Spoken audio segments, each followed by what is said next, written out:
का राज मिले तो बिन नाम बिगारे। अब राजा खूब फुल्या फिरे अपनी जान में और न सोचा आगे पास तेरे बैंड बाजे और जय जयकार हो रही है। यह जय जयकार जब मिटेगी जब गधा बन जाएगा जब पता लगा जय जयकार की गई तेरी। ये पिछले पुण्य है, पूर्व जन्म की बैटरी चार्ज है इन्वर्टर की। ये पुण्य संग्रहित है, इन किसी तरह खो और बर्बाद कर या खा, किसी तरह बांट, किसी तरह बर्बाद कर, तेरी पूंजी है। और आगे चार्जर लगा नहीं तो बैटरी कितनी देर चल सकती है। एक दिन एंड होगा और जब एंड होगा तब के बनेगा तेरे संग में। फिर पीछे तू पशुआ की जय दीजे बैल बना, चार पैर जंगल में डोले तेरा तो ना उधर भरे। फिर पीछे तू खर की जगह कुरडी चरने जावे, टूटी कमर पजावे चढ़े तेरा कागा मांस गिलावे। नरसेती तू पशुआ की जय गद्दा बैल बनाई, ये 56 भोग कहाँ मन बोरे कित कुरडी चरने जावे। सुखदेव ने 84 भुगती बना पजावे खरवो, तेरी क्या बुनियाद प्राणी तू पेंडा पंथ पकड़ वो हो। अब परमात्मा क्या सतर्क करते हैं कि मनुष्य जीवन समाप्त होने के बाद फिर तू बैल बनेगा और ये 56 भोग कहाँ मन बोरे कहीं कुरडी चरने जाई। पुण्यात्माओं घना गहराई से सोचो इस बात पर जो भगवान कह रहा है। दास तो केवल बोल के सुना रहा है उस परमात्मा के वचनों को। ये विधान बता रहा हूं परमेश्वर का जो उन्होंने स्वयं आकर आपको बताया है। तो उसके लिए क्या बता रहे हैं कि आज कितना अच्छा भोजन खा रहे हो, समय पर चाय पी लेते हो, दूध पी लेते हो। कोई रोग हो जाता है किसी को बता के कह के उसका निवारण भी करवा लेते हो। और गर्मी सर्दी से बचने के लिए भी आपके पास सुविधा उपलब्ध है। गर्मी में हल्के कपड़े, सर्दी में थोड़ी भारा कपड़े, ऊनी कपड़े पहन लिए और मकान छत डाल के वो भी आपने सुविधा कर रखी है। लेकिन ये सारा कुछ करते हुए भक्ति नहीं करते तो ये सारा व्यर्थ है। और फिर क्या बनेगा जब आप पशु बनोगे।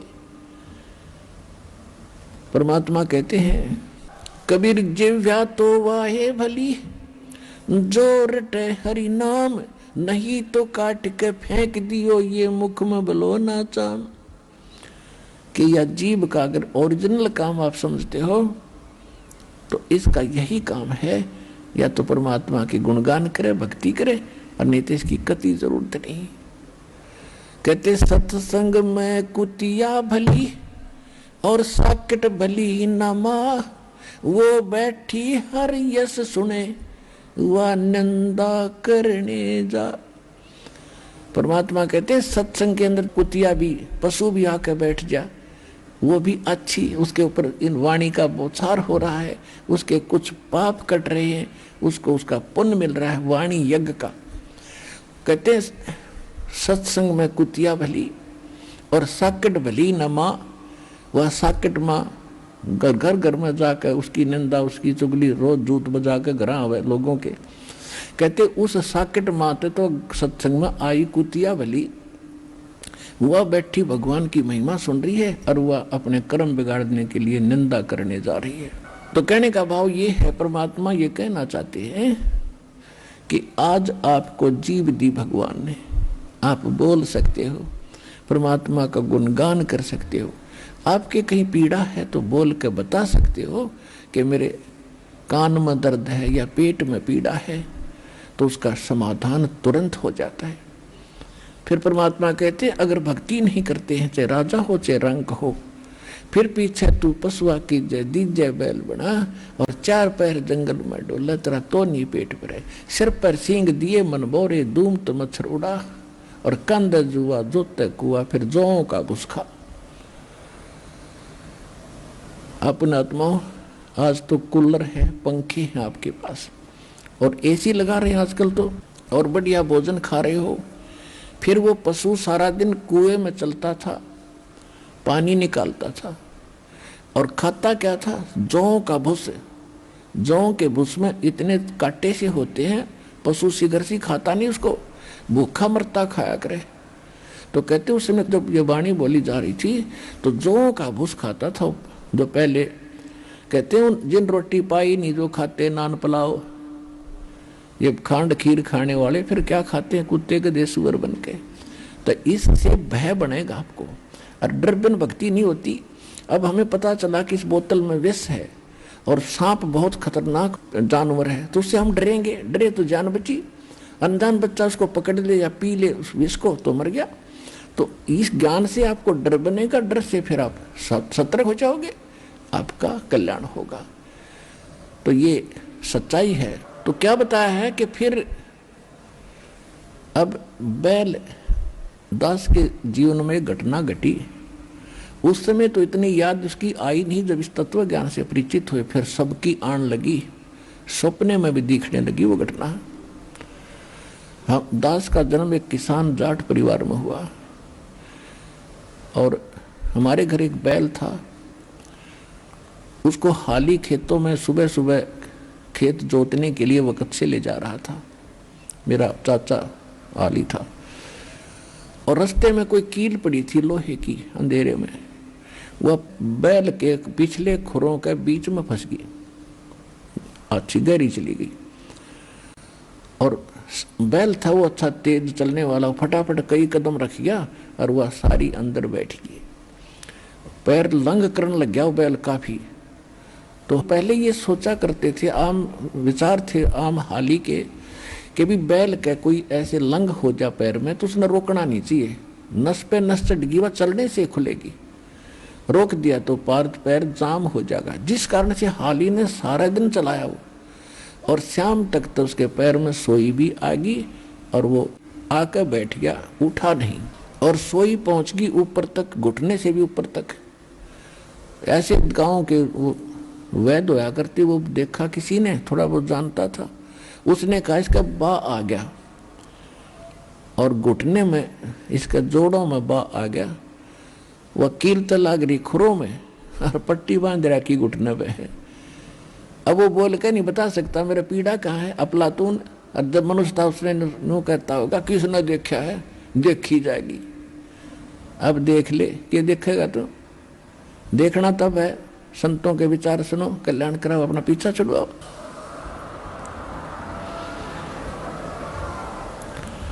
तो 1 महीने के बाद वो नीचे खुर आप पाक के पैर उसमें रेसा निकलने लगा। तब तक पट्टी घुटने पर बंद लग रही है। फिर देखा घर के सदस्य ने करी तो इसका यहाँ गड़बड़ दिखा है। तब कोई और व्यक्ति बुलाया, उसने उसको छेड़छाड़ कर देखा, एक नचकुंडी सी तो चमटी सी तो पकड़ कर खींची, इतनी कील निकली।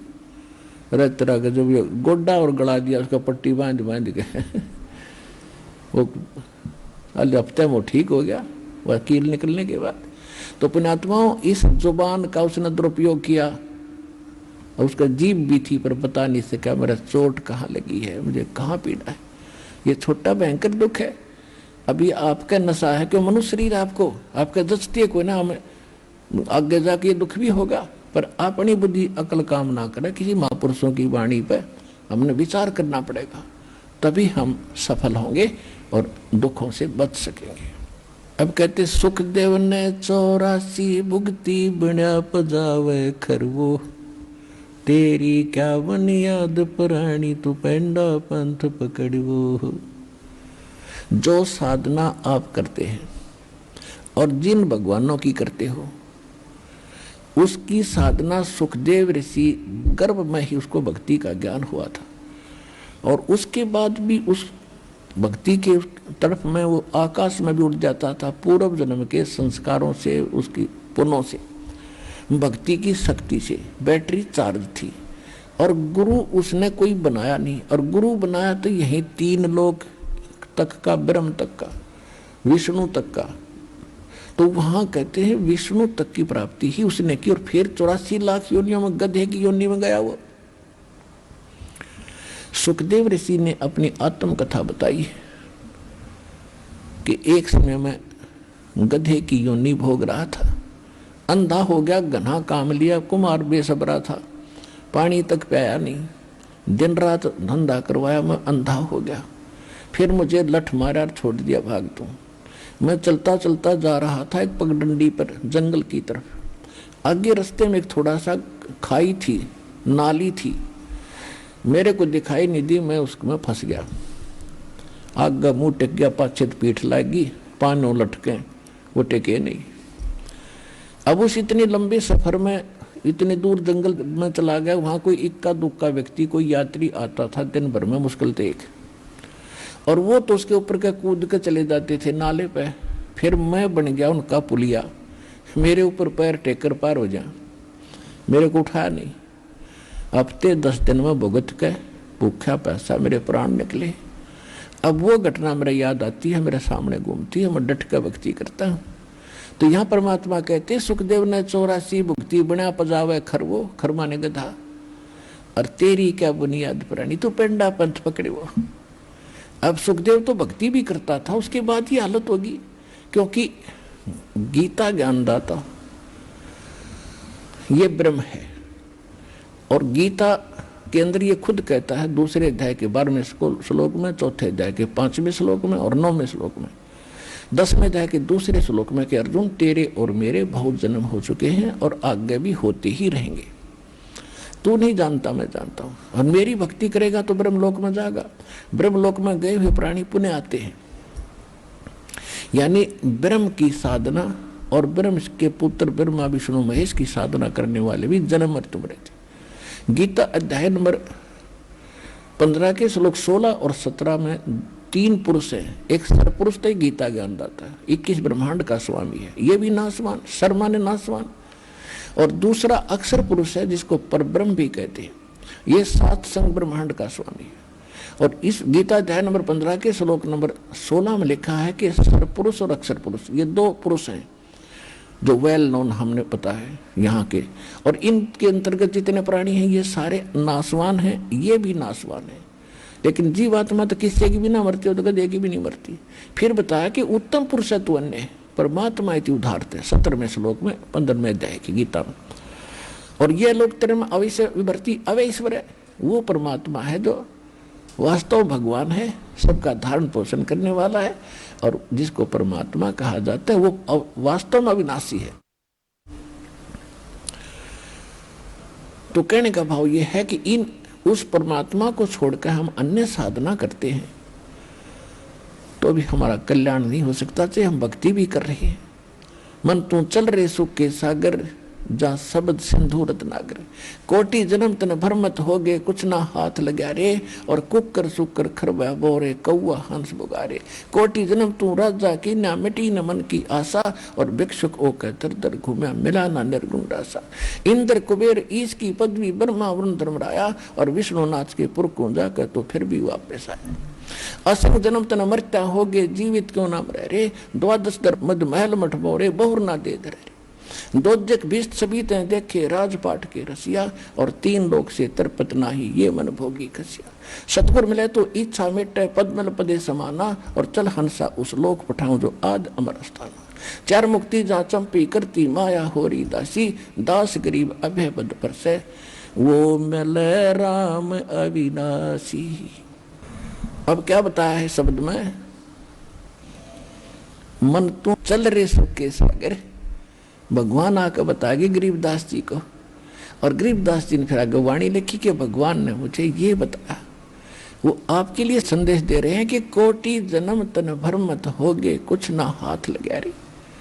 कुकर कुत्ता सुकर सुअर खरगधा तक बना, और कौआ हंस बगारे। कोटि जन्म तू राजा की न्या। आपको दास ने बहुत बार महावीर जैन जी का इतिहास जीवनी दिखाई है। वो कितनी बार तो राजा बना, देवता बना, और फिर गधा बना, 60 करोड़ बार, 30 करोड़ बार कुत्ता बना, तो 60 देवता पद ने 80 लाख बार तो देवता बना, और 60 करोड़ बार गधा, गधा तेक का बना, तेरा सारी और देवतापन खत्म हो जाए आदमी का।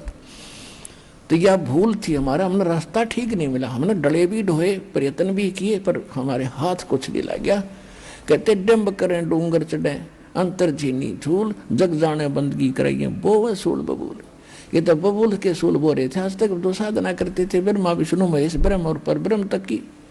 परब्रह्म का तो बेरा ही नहीं था। पारब्रह्म तो अब पता चला, परब्रह्म का भी नहीं पता, सुना सुना करते, और ब्रह्म तक मुश्किल से कोई पहुंचता था। तो क्या बताते हैं कि इन साधनाओं से जो तुम करते रहे हो, आपने इंद्र की पदवी भी पाली। इंद्र स्वर्ग का राजा होता है। एक बार एक मार्कंडे नाम का ऋषि बंगाल की खाड़ी में तपस्या करे था, और इंद्र की पदवी जिसको प्राप्त होती है उसको एक सख्त हिदायत होती है, इंस्ट्रक्शन होती है, एक कंडीशन होती है कि तेरे शासन काल में 72 चतुर्युग तक एक इंद्र का शासन काल होता है। एक चतुर्युग में 43,20,000 वर्ष होते हैं। सतयुग, त्रेता, द्वापर, कलयुग 4 मिला के एक चतुर्युग कहता है। ऐसे ऐसे 72 चतुर्युगों तक वो इंद्र का राजा बनता है, जो नीचे कोई तप या कोई यज्ञ हवन आदि करके उस पद को प्राप्त करता है। उसको एक संकेत होता है कि तेरे शासन काल में यदि कोई इंद्र की पदवी प्राप्त करने योग्य तप या कोई धार्मिक अनुष्ठान सफल कर लेगा तो तुझे पद से हटा दिया जाएगा, उसको बैठा दिया जाएगा। तो राज पाने के लिए तो कुकर्म तार दे आदमी, यो इंद्र का राज स्वर्ग का इस पृथ्वी के छोटे से टुकड़े के लिए मुख्यमंत्री बस्तार दे, मुख्यमंत्री बनने के लिए वो स्वर्ग का राजा। तो उसने हर घटिया अपनी जो है चाल चलते हैं, ये राजनीति है, राजनीति घटिया ही होती है। वो यहाँ तक चाल चल रखी है कि अपनी वहाँ उसके नौकरानी सारी देवी और देवता उसके अंडर है। तो सबको सतर्क रखा है, कोई भी कोई तपस्या करता हो या कोई ऐसा धर्म कर रहा हो मुझे बताओ, और फिर वहाँ भेज देता है, से कोई उसका खंड करवा देता है तो वो सफल नहीं होने देता। इंद्र को पता चला कि बंगाल की खाड़ी में एक मार्कंडे नाम के ऋषि काफी वर्षों से साधना कर रहे हैं और देख लो। तो इंद्र ने सोचा महान संत दिखा है, तो उसने एक उर्वशी भेजी सबसे खूबसूरत, और उसने जाकर के वहाँ एक बहुत सुंदर वातावरण बना दिया, ठंडी हवा चले, ना गर्मी ना सर्दी, अपनी सिद्धि से। और उस मार्कंडे ऋषि से 50-100 फुट की दूरी पर जंगल में उसके सामने नाचन लगी। मार्कंडे ऋषि की आधी आंखें खुली आधी बंद, और वो देख भी रहा नीचे भी ऊपर भी। अब समाधि क्या होती है? पुण्यात्मा, यो मन इतना नालायक है, ये किसी का काबू में नहीं आता। इस मालिक की भक्ति से इसमें लगाम डला है, परमात्मा की भक्ति से, क्योंकि यो काल है, मन काल का एजेंट है, और ये परमात्मा से ही दबता है, इसकी सत्य नाम और सच्ची भक्ति से दबता है। तो समाधि क्या होती है? जैसे आप कहीं बस स्टैंड में खड़े हो जाते हो और बस की इंतजार में आप 20 पर देखोगे आई नहीं गाड़ी, थोड़ी देर बैठोगे फिर देखोगे आई नहीं मोटर, यू मन टेकने ना दे, और कहीं बैठा होगा तो बैठा ले, चल वहाँ घूम कर आते हैं। और आप फिल्म देखने चले जाओ, 3 घंटे गाने पता नहीं लगे कित गए, न सोचो हो गए पूरे भाई, जल्दी खत्म हो गया। क्योंकि तो ये मन वहां टेकेगा जहां इसने नई नई बकवाद देखने मिले। हम सोचा करते समाधि ला रहे, इनके ऊपर सुरती चली जाती है। ये शरीर में एक ऐसी व्यवस्था है जैसे टीवी चैनल होते हैं, वो प्रोग्राम कहीं हो रहा तो होता है, दृष्टिगोचर टीवी में होता है, तो अंदर वो टीवी चला रखे काल ने, ये चैनल जो हमारे कमल बने हुए हैं। तो उस ऋषि का कोई कमल खुल गया और उस कमल के अंदर से वो पहुंच गया ऊपर, सुरती दूरबीन लग जाती है अंदर, उस दूरबीन से ऊपर के औरतें नाच रही थी महास्वर्ग में, ब्रह्मलोक के अंदर, वहां पर औरतें नाच रही सुंदर सुंदर। ये बकवाद है सारा, और क्या है? अपनी पूंजी होटल है वो, तो अपने पुण्य खत्म करो, वहां सारा दिन ठाठ करो, जब पूंजी खत्म होते फिर गधा बनो, यानी पुण्य नष्ट होते ही। तो वो वहां देख रहा था, ये कॉमन स्वर्ग का राजा है इंद्र, तो उसकी औरतों से भी ज्यादा सुंदर औरतें वहां पर थी। तो जब वो उर्वशी नाच कूद कर उसने सारे फंड कर लिए और मार्कंडे ऋषि ने कोई गतिविधि नहीं की, तो उसने कति निवस्त्र होगी वह, फिर भी उसमें कोई एक्शन नहीं। तो कपड़े पहन के वह उसके पास आ गई और कहा, महाराज ना जाने आपकी समाधि कहाँ है, यहाँ के अन्य तपस्वी तो मेरे को देखते ही डामाडोल हो गए, तो आप ना जाने कहाँ आपकी समाधि है? तो वहाँ चलो, और नहीं तो मेरी बेइज्जती हो जाएगी, वहाँ मुझे दुआगन करेंगे, दंड मिलेगा कि तू हार कर आ गई, तूने नाश कर दिया। आप एक बार चलो, मेरी इज्जत रह जाएगी। मार्कंडेय ऋषि ने कहा कि जब वो पुण्यात्मा जो इंद्र की पटरानी बनी हुई है उसको सची नाम दिया जाता है, उसने कितने जन्मों तक तपस्या और साधना और पुण्य किए हैं, वो क्या कहती है कि मेरी इतनी लंबी उम्र है, एक ब्रह्मा का दिन समाप्त होगा, यानी 14 इंद्र अपना शासन काल पूरा करके मरते रहेंगे, वो तो गधे बनेंगे, और वो लगातार उनकी पत्नी बनकर वहाँ आनंद लेती रहेगी स्वर्ग का और उन इंद्रों का। तो मार्कंडेय ने पूछा कि जब इंद्र मरेगा तू क्या करेगी? कि मैं 14 इंद्र वरूंगी, यानी ये इंद्र मरते रहेंगे, मैं नो की न्यू रहूंगी। फिर मार्कंडेय ऋषि को तो मालूम था इतना, तो मार्कंडेय माथे माथ मारे। अब मार्कंडेय ऋषि कहता है मुझे वहां क्यों ले जावे थी, अगर अपनी इज्जत रखने खातिर, और भाग यहां से। तब इंद्र आ गया, वहां खड़ा हो गया और कहा महाराज आप जीते हम हारे, और वो गद्दी ले लो। मार्कंडेय ऋषि बोला रे इंद्र, तेरी गद्दी मेरे लिए तो काग की बीट है, मैं तो ब्रह्मलोक की साधना कर रहा हूं, ब्रह्म की, और तू भी छोड़ दे इस गद्दी ने और आजा तो ऐसी साधना बता दूं ऊपर की कर ले, ब्रह्मलोक में बहुत सुख है। अब जैसे गीता अध्याय नंबर 7 के श्लोक 12 से 15 में गीता ज्ञानदाता ये ब्रह्म है, ये कह रहा है कि तीनों गुणों के उपासक राष्ट्र स्वभाव को धारण किए हुए मनुष्यों में दूषित कर्म करने वाले मूर्ख ये मेरी भक्ति बना करते। और 7वें अध्याय के 16 से लेकर 19 तक कहा है कि ये 4 प्रकार के मेरी भक्ति करते हैं, उनमें से ज्ञानी श्रेष्ठ हैं, और वो ज्ञानी मेरी भक्ति करते हैं इसलिए मुझे अच्छे लगते हैं, और वो उनको मैं अच्छा लगता हूँ। लेकिन इनको तत्वदर्शी संत ना मिलने से मेरे वाली घटिया अनुत्तम गति यानी मोक्ष में ही तक आश्रित रहे। फिर 7वें अध्याय के 19वें श्लोक में बताया कि बहु नाम जन्माना मनते ज्ञानवान माम प्रपते, और वासुदेव सर्वमिति स महात्मा सुदुर्लभ है, कि वो तत्वदर्शी संत नहीं मिला जो बता दे वासुदेव की भक्ति करो वही सब कुछ है, ये अन्य ब्रह्म और सरपुरुष ब्रह्म, अक्षर पुरुष पर ब्रह्म और ब्रह्मा विष्णु में इसकी भक्ति से मुक्त नहीं हो सकते। तो ये बताने वाला संत बड़ी मुश्किल से मिलता, जब तक वो ना मिलेगा ये रोग कटे नहीं। तो कहने का भाव ये है कि जो दास आपको बताना चाहता है, तो मार्कंडेय ने वही फाइनल मान रखा था कि ब्रह्म लोक में जाएंगे ऋषि तो अच्छा सुख है वहां पर। अब ब्रह्म लोक में गए हुए प्राणी भी पुनः जन्म मृत्यु में आते हैं। फिर भी इस जो आज दास समझाना चाहता है इसके लिए इतना ही काफी था। अब इसमें क्या बताया है कि जैसे एक ब्रह्मा जी की मृत्यु होती है, एक ब्रह्मा जी की आयु है 100 वर्ष की, और इनके वर्ष कैसे बनते हैं, जैसे 1000 चतुर्युग यानी 14 इंद्र का शासनकाल और एक दिन 1008 चतुर्युग का होता है। 72 गुणा में 14 1008, लेकिन इसको लमसम 1000 चतुर्युग का माना जाता है, और इतने ही रात्रि होती है। तो इस प्रकार 30 दिन रात का एक महीना बनता है ब्रह्मा का, और फिर 12 महीने का ऐसे बने हुए दिन, ऐसे बने हुए महीने 12 महीने का एक वर्ष।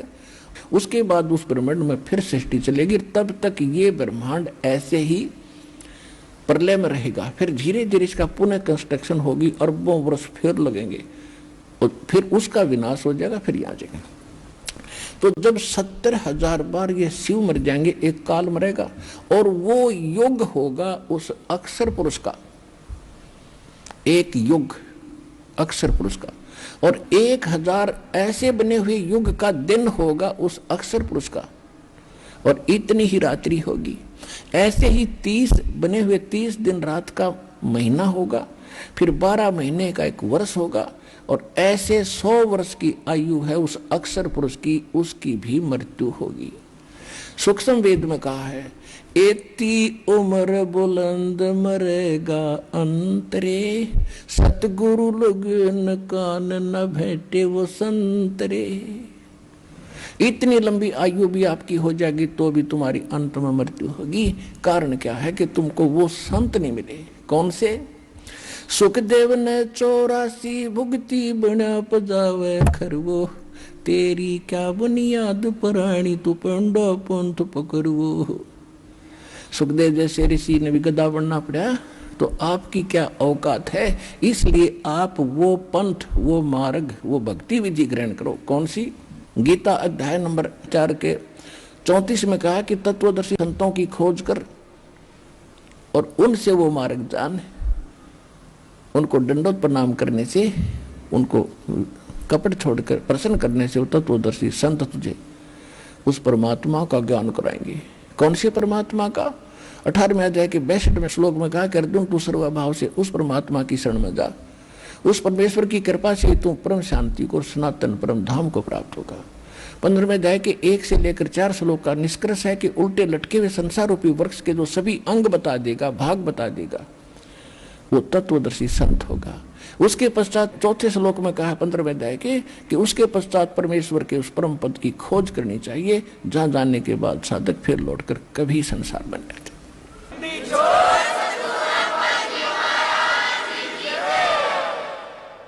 तो यहां जो प्रसंग चल रहा है, कहते हैं इंद्र कुबेर ईश की पदवी और ब्रह्मा वरुण धर्मराया और विष्णु नाथ के पुर को जाकर तो फिर भी वापस आया। कहते असंग जन्म तन मरत्या हो गए, जीवित क्यों ना मरे रे, और 12 मद मैल मठ बोरे भोर ना दे धरे रे। अब जीवित मरना क्या है?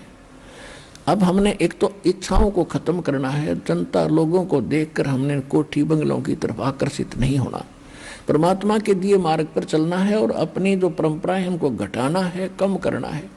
ब्याह शादी में बकवाद नहीं करनी। तो एक तो ये है संसार के से हटकर चलेंगे, और दूसरा ये है कि यूं सोच लो जीवित मरना, इसको कहते हैं दूसरे शब्दों में, जैसे एक व्यक्ति रात्रि में जा रहा था, नाइट सर्विस पर जा था, वापस आना था, कोई घना जरूरी काम था, यानी रात को भी उसने अपने काम में लेना था। रात्रि में वो दुर्घटनाग्रस्त होगी वह बस जिसमें वो सफर कर रहा था, वो व्यक्ति मर गया। अब वो कितना जरूरी काम मान रहा था कि वापस नहीं आता, नाश हो जाएगा। उसके पास इतना समय नहीं था कि दिन में जाऊं, नहीं बात बिगड़ जाती। रात ने वापस आना था और वो आप पर ना आया और वो काम धरा धरा रह गया। तो ये आपने सोचना पड़ेगा, जब आप सत्संग की तरफ चलते हो, यो मन बहुत टांग अड़ावेगा। और न्यो सोच लो भाई, मान लीजिए आज मैं इस काम ने इतना कंपलसरी मान रहा हूं और कल न जब परमानेंट टिकट कट गई, वो काम भी रह जाएगा और राम भी रह गया।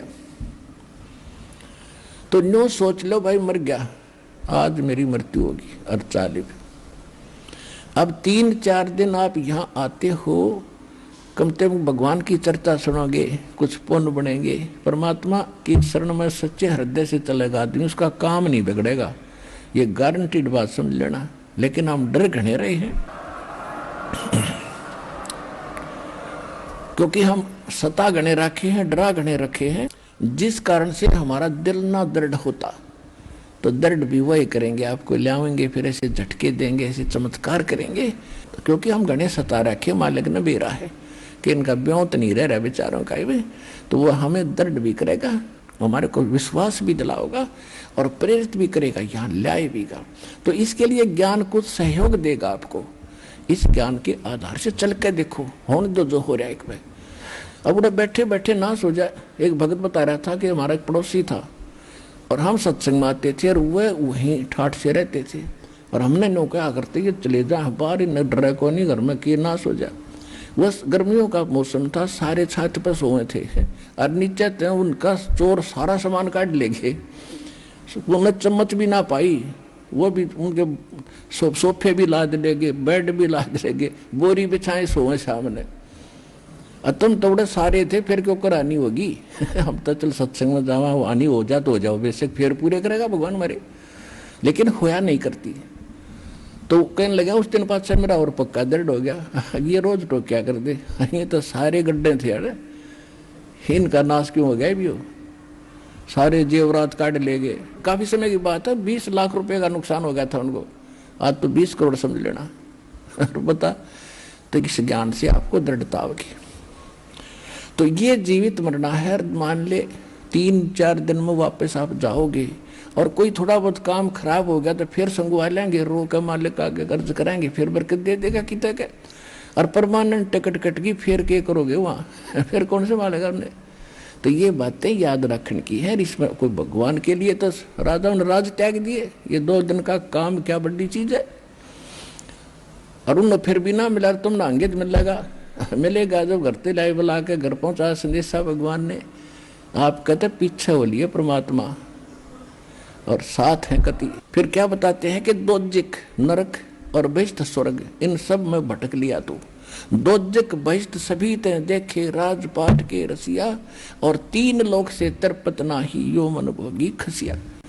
अब कोई सरपंच बन जाता है गांव का, फिर वो ये सोचा चेयरमैन बनूं, चेयरमैन बन गया। फिर ने सोचा एमएलए बनूं, जब बात बना बात नहीं बात रहनी रसाई। एमएलए बन जाने सोचा मंत्री बनूं, तब बात बने ना, तब कोई नहीं बात ठीक।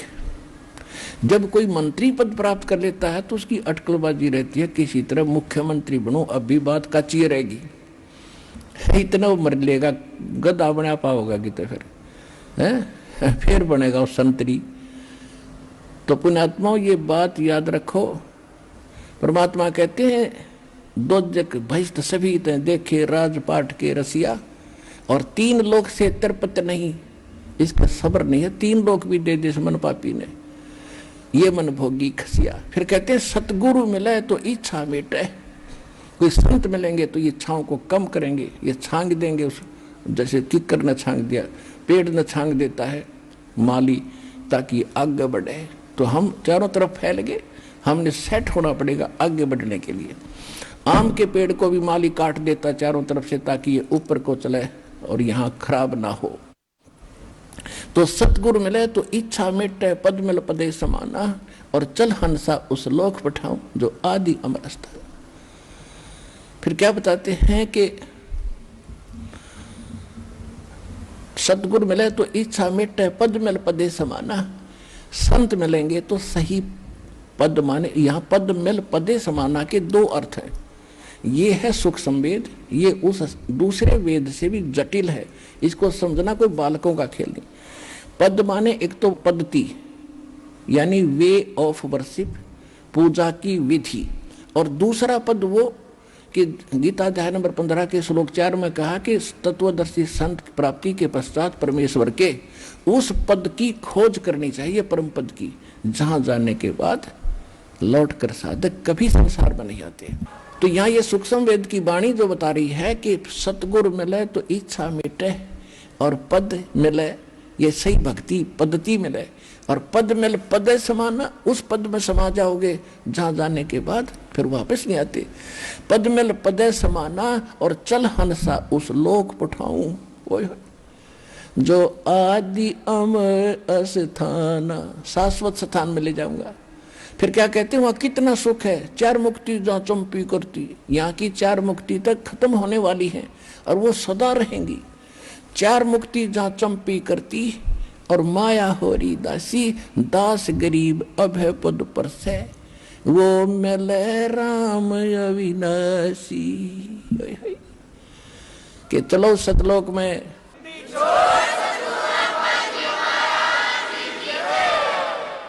और पुण्यात्मा वो तत्वदर्शी संत और वो पद्धति जो भगवान को पाने की और सत्ता स्थान मिलने की, जन्म मृत्यु का रोग काटने की इस दास के पास है। आओ और ग्रहण करो, हम पलकें बिछाए बैठे आपके लिए। जितने देर करोगे, जितना देर से आओगे उतना घना पछताओगे। बोलो सतगुरुदेव।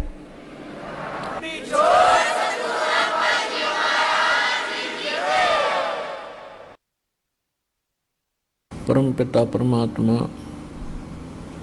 सारी सृष्टि के रचने वाले कबीर देव कबीर साहिब अल्लाहु अकबर की असीम रजा से आप सभी पुण्यात्माएं इस शुभ समागम में उपस्थित हुए। धन्य भाग हैं उन पुण्यात्माओं के जिनको परमात्मा की यथार्थ जानकारी सुनने को उपलब्ध हो रही है। वो किसी भी माध्यम से है, किसी पुस्तक के माध्यम से है, किसी टीवी चैनल के माध्यम से है, या किसी डीवीडी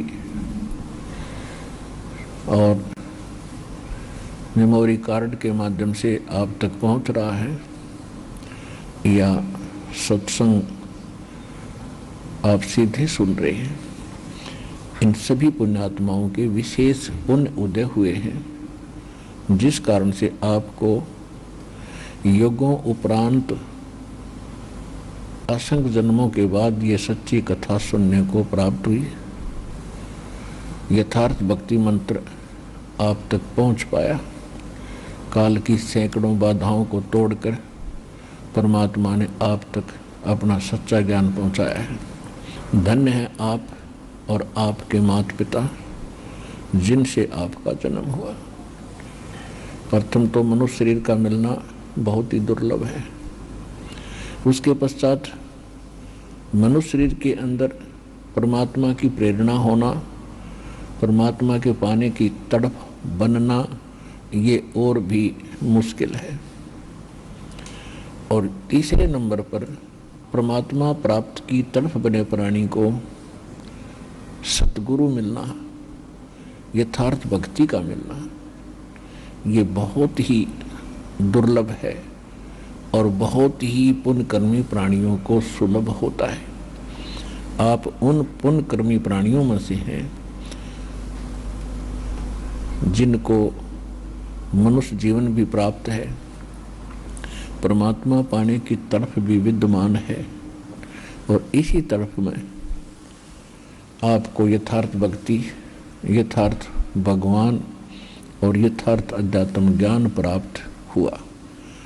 तो इसको बना के रखना, इस पर अमल करना, ये कोई डूम बाट के गीत नहीं है, ये परमात्मा का बताया मार्ग है। इसको हृदय से लगाकर और मर्यादा में रहते हुए इस सत्य भक्ति की साधना अंतिम श्वास तक करना। आप सफल होगे, आपका परिवार सफल होगा, सुख होगा। इस गंदे लोक में भी आपको बहुत सुविधाएं भगवान उपलब्ध कराएगा और फिर सतलोक लेकर जाएगा।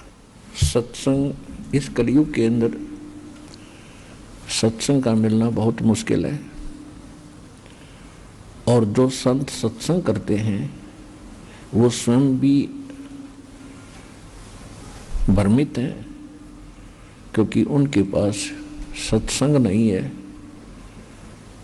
और फिर उसके बाद उनके पास मोक्ष के वो मंत्र नहीं है जिनसे प्राणी का मोक्ष हो सकता है। तो आज वैसे तो सभी समागम अच्छे होते हैं जहाँ सत्संग हो। सत्संग का अर्थ होता है यथार्थ अध्यात्म ज्ञान का प्रचार। जहाँ यथार्थ ज्ञान नहीं है वो सत्संग नहीं है। सत्संग के नाम पर एक केवल दिखावा है, एक बुलावा है जनता को। भोली आत्माएं सत्संग जान कर वहाँ बैठी रहते हैं और उन नकलियों को संत मानकर उन पर आश्रित रहते हैं, अपना जीवन नष्ट कर जाते हैं।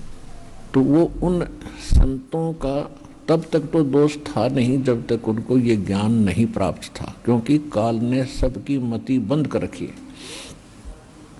सबकी बुद्धि पर पत्थर डाल दिए। परमात्मा आए हैं उसके बाद हम प्राणियों की ये बुद्धि खुली है, ये ज्ञान सुन के। तो जब तक इन संतों को ये ज्ञान नहीं था कि तुम गलत मार्ग दर्शन कर रहे हो, तो अब तो उनको तकरीबन सबको पता चल चुका है, क्योंकि बहुत वर्ष हो गए टीवी चैनल के माध्यम से, पुस्तकों के माध्यम से सब तक संदेश पहुंच चुका है कि आपका ज्ञान गलत है, आपका समाधान गलत है, आप अपना भी जीवन व्यर्थ कर रहे हो और उन भोले श्रद्धालुओं को मिसगाइड करके आप पाप के भागी भी बन रहे हो। अब वो नहीं मानते हैं तो वो महा अपराधी बन जाएंगे भगवान के दरबार में। कहते हैं जान बूझ साची तजय और करे झूठ तने, और वाह की संगत है प्रभु सोपन में भी नहीं दे। ईसा नालायक आदमी जानबूझ के बकवाद गड़े, अनजाने में पता नहीं किन किन पर गलतियां हुई हैं, हम सभी भ्रमित थे। और ज्ञान होने के बाद जानबूझकर मिसगाइड करता है परमात्मा के बच्चों को, कहते उसकी उसके साथ तो स्वप्न में भी नहीं परमात्मा में कभी मिला है ऐसे निकम्मे आदमी से। तो पुण्यात्मा, सत्संग यदि मिल जाता है, सत्संग सभी अच्छे होते हैं और सत्संग के अंदर पुण्यात्मा ही आ सकती हैं, अन्य यहाँ नहीं पहुँच पाते क्योंकि उनके भी संस्कार इतने अच्छे बने नहीं हैं। फिर भी आज का जो प्रोग्राम सत्संग प्रारंभ हो रहा है, समागम, ये एक विशेष दिन है इस दास के लिए। परमात्मा की वाणी में आता है कि पीछे लाग्या जाऊं था मैं लोक वेद के साथ, रस्ते में सतगुरु मिल गए और दीपक दे दिया हाथ है। ये दास बचपन से भगवान की तरफ में भटक रहा था। कभी हनुमान जी को इष्ट मानकर पूजा करते थे, कभी श्री कृष्ण श्री विष्णु जी को इष्ट मानते थे। इसके साथ साथ भगवान शंकर का भी सम्मान हम बराबर करते थे। कोई भी देवी या देवता या कोई छोटा मोटा इष्ट, कोई पूज्य स्थल हमें दिखाई देता था, कोई मंदिर मस्जिद गुरुद्वारा दिखता था तो हम नतमस्तक होते थे, क्योंकि भगवान की चाह थी। पिछले संस्कार हमारे साथ थे जिनके कारण हम स्वतः परमात्मा की तरफ आकर्षित थे। जब तक सतगुरु नहीं मिलते तब तक हमारा जीवन व्यर्थ होता है।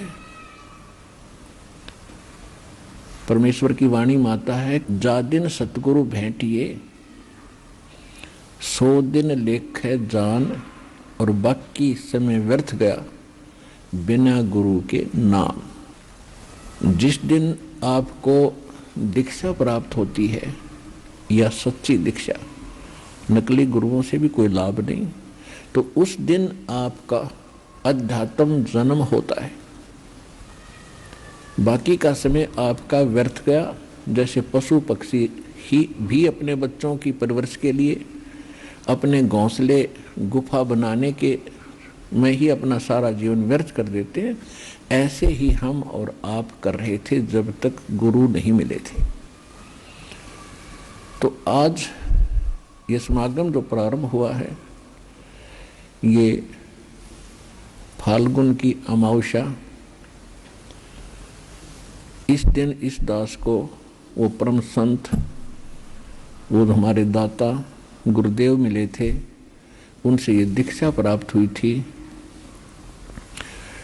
और उनसे आशीर्वाद प्राप्त हुआ था। उस दिन अंग्रेजी हिसाब से 17 फरवरी 1988 था और अपने देसी हिसाब से अमावस्या भी थी, फाल्गुन उत्तर के मध्य की जो अमावस्या होती है। तो ये दिन दास का अध्यात्म जन्म दिन है। जैसे आप सुनते हैं कि परमात्मा हमारे लिए भटक रहे हैं, गोता मारूं स्वर्ग में जा बैठूं पाताल, गरीब दास ढूंढता फिरूं मैं अपने हीरे मोती लाल। परमेश्वर कबीर देव जी ने अपनी प्यारी आत्मा गरीब दास जी को बताया। जब उन्होंने पूछा, परमात्मा आप कैसे आए इतनी दूर, हम नालायकों के लिए हमने कितनी गलती कर रखी है, अब भी आपको नहीं पहचान रहे हैं। तब उन्होंने कहा था कि गोता मारूं स्वर्ग में और जा बैठूं पाताल, गरीब दास में ढूंढता फिरूं अपने हीरे मोती लाल। आप उस परमात्मा के हीरे मोती लाल हो, आपको वो इकट्ठे करने पर लगा हुआ है, लेकिन आप अनजान पने में परमात्मा को ना पहचान कर इस काल के जाल में फंसे रह जाते हो। तो परमात्मा प्रत्येक युग में आते हैं, उसके साथ साथ अन्य समय में भी वो जब चाहे कभी भी इस पृथ्वी पर आ जाते हैं। वो परमात्मा कभी जन्म नहीं लेते, सहशरीर आते हैं, सहशरीर चले जाते हैं। एक जीवन प्रत्येक युग में एक जन साधारण की तरह वो जीते हैं, ये उनका नियम है। जैसे इसी कलयुग के अंदर विक्रमी संवत 1455 ज्येष्ठ सुदी पूर्णमासी सन 1398 को सतलोक से आए थे। एक बालक का रूप बनाया था, कमल के फूल पर विराजमान हुए थे। वहाँ से नीरू नीमा नाम के दुल्हा दंपत्ति निसंतान थे, वो घर ले गए थे। और उसके बाद वो परमात्मा धीरे धीरे बड़े हुए, अपनी लीलाएं भी की, ज्ञान प्रचार भी किया और हमें एक उदाहरण दिया कि परमात्मा पाने के लिए गणे धन के पीछे मत पर फिरना। जैसे मैं रह रहा हूँ, अगर कम से कम इतना भी हो तो भी गुजारा आपका ठीक चलेगा। परमात्मा प्रसन्न रहेगा तो आपकी सब रिक्वायरमेंट भी पूरी करेगा। तो इस प्रकार वो परमात्मा पर एक जीवन तो ऐसा जीते, फिर कभी भी आ जाते हैं, कभी चले जाते हैं। तो इसी कारण से वो किसी नगर में बाहर छोटी मोटी झोंपड़ी डालकर एक गुरु रूप में रहा करते थे, क्योंकि यहाँ पर दो शक्तियाँ काम कर रही हैं। एक तो जो काल है, इसको शैतान भी कहते हैं, और दूसरा दयाल है, वो कबीर भगवान है, सत्य पुरुष है। हम सत्पुरुष के बच्चे हैं, सत्पुरुष की संतान हैं। चींटी से लेकर हाथी तक, रग से लेकर राजा और देवताओं तक, और वो हमारे लिए भटक रहे हैं। हम इस झूठे सुख को सुख मानकर अपना जीवन इसी में व्यस्त किए हुए हैं। तो वो परमात्मा कहीं भी आकर के ऐसे रहा करते थे, ज्ञान सुनाते थे। तो यहाँ दो शक्तियाँ हैं। ये काल चाहता है कि इनको यथार्थ ज्ञान ना हो, भगवान की जानकारी इनको स्वप्न में भी ना हो। यदि इनको परमात्मा पाने की तड़प हो तो नकली दूत संत बिना गिनती के भेज रखे हैं, छोड़ रखे हैं। गांव गांव में, नगर नगर में, डगर डगर में वो सब भ्रमित करने पर लगा रखे हैं। वो अपना भी जीवन नाश कर जाते हैं और भोले श्रद्धालुओं को भगवान से दूर करने का पाप भी वो सिर पर रख ले जाते हैं। तो इस शैतान का तो काम ये है कि भक्ति से दूर रहें, यथार्थ मार्ग पर ना चलें। और परमात्मा की ये कोशिश रही है कि इस कलयुग के पीक टाइम तक, प्राइम टाइम ये जो चल रहा है पिछली पीढ़ी का, यहाँ तक इस भक्ति की आस्था, भक्तों के अंदर भगवान की आस्था बनाए रखूं, ताकि इनमें तड़फ बनी रहे और उस कलयुग के उस समय में ये मेरे पास आए और इनका कल्याण हो सके। इसलिए परमात्मा एक ही समय में सैकड़ों हजारों स्थानों पर प्रकट होकर परमात्मा की अपनी ही महिमा को, अपने ही जो व्यवस्था को आपके हृदय में बनाए रखने के लिए कि परमात्मा है, उसकी श्रद्धा बनाए रखने के लिए हजारों स्थानों पर प्रकट हो जाते थे और वहाँ रहते थे। पुण्यात्माओं को ज्ञान सुनाते थे, प्रथम मंत्र देते थे, उनको भक्ति और भगवान की महिमा बताते थे। तो इसी प्रकार एक नगर के पास परमात्मा ऐसे ही एक साधु संत के रूप में रह रहे थे और उनके कई परिवार उनके शिष्य हुए। तो उस परिवार की एक लड़की कहीं विवाही दूसरे गांव में उसका विवाह हुआ। तो परमात्मा संत रूप में विराजमान रहते हैं। तो उन्होंने कुछ दिनों के बाद उनके घर वालों से कहा कि बेटी का विवाह कहाँ हुआ है। उन्होंने बताया कि ऐसे ऐसे उस गांव के अंदर विवाह कर रखा है आपकी पुत्री का। तो परमात्मा ने यानी संत रूप में उस संत ने कहा कि मैं कभी उधर जाऊंगा तो बेटी को मिल के आऊँगा। और उनके माता पिता ने भी कहा कि भगवान जरूर दर्शन दे के आना, कहीं भूल ना पड़ जाए बेटी के। इस उद्देश्य से वो संत उस लड़की के वहाँ ससुराल चले गए। तो उस लड़की ने जाकर के अपनी सास को भी काफ़ी पढ़ाया, उसको ये ज्ञान सुनाया। कुछ दिनों के बाद उस माई ने, उसकी सास ने भी दीक्षा ले ली उसके साथ कहीं पर आकर मालिक से, उसी संत से। संत के शिष्य ज्यादा होने से कई बार पहचान भी नहीं होती। तो जब वो संत जी वहां पहुंचे, कुशल मंगल पूछा, तो संत जी ने पूछा, गुरु जी ने पूछा, बेटी कितने दिन की है तेरी सास, कितने दिन की है? उसने कहा जी ये 6 महीने की है मेरी सासू, सास 6 महीने की है। अच्छा, और तेरा ससुर कि उसका तो वो तो है ही नहीं, उसका जन्म नहीं हुआ अभी तक। तो 2-4 कुशल मंगल की बातें सुनकर सुन के फिर उसने कहा बेटा मैं फिर आऊंगा और इनको समझाऊंगा, ये भी परमात्मा के मार्ग पर लगेंगे, तेरे ससुर को भी समझाएंगे। तो उसके वो चले गए संत जी, पीछे से उसका ससुर आया तो उसकी सास ने उसको कहा कि ये अच्छी निकम्मी बहू आई, ये तुम्हारी बेइज्जती करती है। ऐसे ऐसे गुरुजी आ रहे थे उसके सामने, कहती है मुझे तो कहती है जब 6 महीने की है, मुझे तो बता रही थी 6 महीने की, मैं 60 साल की और इसके सामने बैठी, और आपको कह रही थी उसका जन्म नहीं हुआ, तो मेरी झूठी भी है, इसकी क्यों कृपा पड़ेगी। आइए अब हम उन श्रद्धालुओं के अनुभव जानते हैं जो जगत गुरु तत्वदर्शी संत रामपाल जी महाराज जी से दीक्षा प्राप्त कर चुके हैं तथा उनके द्वारा बताए गए भक्ति मार्ग पर चल रहे हैं। सर नमस्कार। नमस्कार। क्या नाम है आपका? मेरा नाम प्रेम सिंह। प्रेम सिंह जी, कहाँ से आए हो आप? रावला मंडी राजस्थान से। सर ये कौन से जिले में है? श्री गंगानगर जिले में आता है जी। सर संत रामपाल जी महाराज जी से नाम दीक्षा लेने से पहले आप क्या भक्ति साधना करते थे? संत रामपाल जी महाराज से जुड़ने से पहले मैं राधा स्वामी पंथ में जुड़ा हुआ था। उसके अंदर में कम से कम मैं 10 साल की भक्ति कर रहा था, लेकिन उससे कोई फायदा नहीं हो रहा था। सर राधा स्वामी पंथ में किस संत से आपने नाम उपदेश ले रखा था? चरण सिंह महाराज से। आपको क्या भक्ति साधना बताई उन्होंने? सर ये मैंने सब भुला दी है, जो भी उन्होंने बताई। आपको कोई लाभ नहीं मिला वहाँ से? वहाँ से हमें कोई लाभ नहीं मिला। सर फिर क्या किया आपने? फिर मैं दिव्य ज्योति जागरण संस्थान से जुड़ा हुआ था, उसके अंदर भी मुझे कोई लाभ नहीं मिला और मैं कम से कम उसमें 12 साल रहा। उस दौरान ये लड़के की मृत्यु हुई और उसके बाद में पोते की मृत्यु हुई। इस वजह से मैं काफ़ी दुखी था।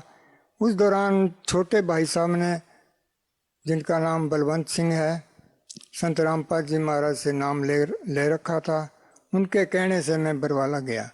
जब मैं बरवाला जा रहा था तो दिव्य ज्योति वालों ने मुझे रोकने की कोशिश की। मैंने फ़ोन पे बात की, मैं कहा भी मैं यहाँ से रुकूंगा नहीं, मैं ज़रूर जाके आऊँगा, देखूँगा। जब मैं वहाँ गया, वहाँ का माहौल देखा और मैं वहाँ जाने के बाद में पता मुझे क्या हुआ, मैं बहुत रोआ, बहुत इतना रोआ कि जैसे बच्चा रोता है। और उसके बाद में मैंने नाम लेके। सर आपने संत रामपाल जी महाराज जी से नाम दीक्षा कब ली? मैंने संत रामपाल जी महाराज से दीक्षा 2014 में ली।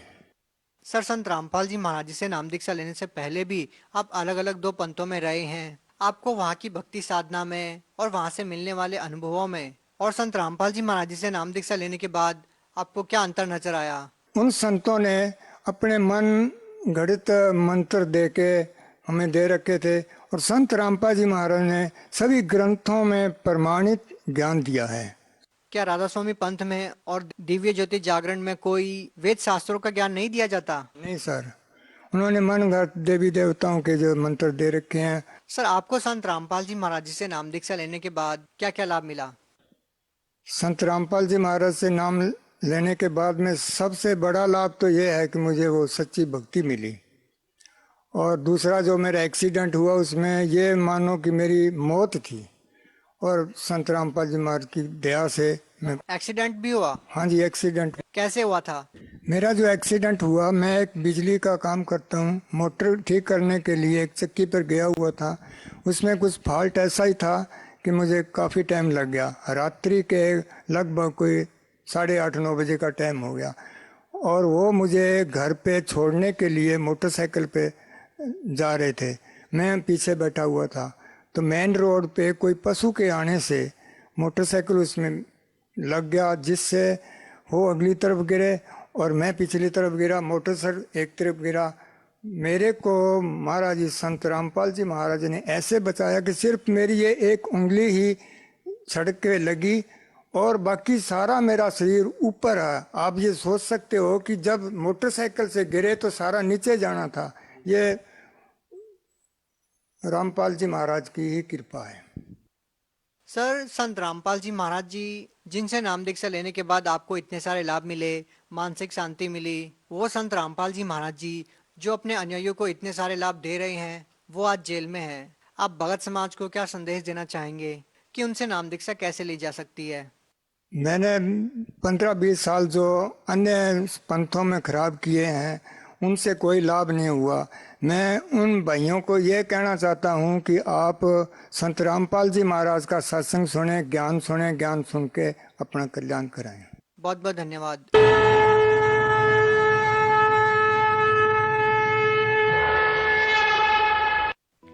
आप सुन रहे थे जगत गुरु तत्वदर्शी संत रामपाल जी महाराज के मंगल प्रवचन।